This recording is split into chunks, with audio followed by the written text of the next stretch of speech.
Lanjutan sidang gugatan PT Sarana Investana Manggabar atau PT SIM pada pemerintah NTT atas pemutusan sepihak perjanjian bangun guna serah atau BGS kembali digelar Selasa 25 Juli 2023 di Pengadilan Negeri Kupang kelas 1A.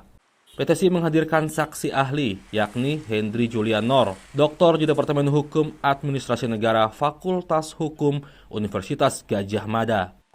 Kuasa hukum PT SIM, Kresna Guntarto mengatakan, saksi menegaskan bahwa hukum perdata atau perjanjian harus dihormati, sekalipun yang melakukan adalah pemerintah daerah atau badan publik. Nah, maka dari itu seharusnya perjanjian bisa berlaku sebagai undang-undang menurut ahli sebagai pacta sunt servanda, sehingga harus dihormati sampai dengan selesai dan tidak bisa diperhentikan begitu saja, apalagi melihat situasinya yang digunakan sebagai alasan dan dalil Pemprov adalah adanya usulan BPK bahwa kontrak tidak sesuai dengan Permendagri 19/2016. Sementara kita ketahui Permendagri 19/2016 tentang pengelolaan barang milik daerah itu belum bisa diberlakukan terhadap kontrak yang sudah diberlakukan, sudah ditandatangani sejak tahun 2014.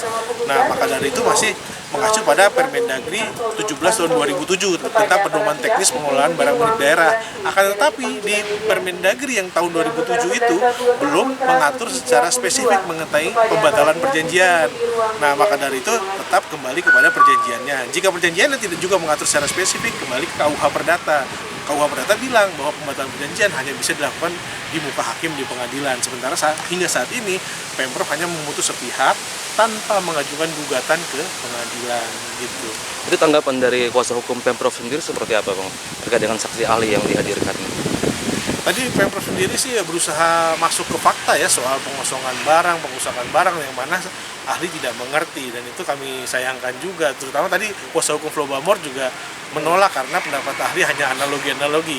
Yaitu ya wajar saja analogi karena kan ahli tidak berpendapat masuk kepada faktanya, tapi kepada pendapat hukumnya begitu. Sementara tim kuasa hukum Pemprov NTT belum dapat berkomentar. Komentar akan diberikan pada pekan ini. Sementara tanggal 1 Agustus 2023, Pemprov NTT dijadwalkan akan menghadirkan saksi sebagai pihak tergugat. Dari Rudolf, AFB TV melaporkan.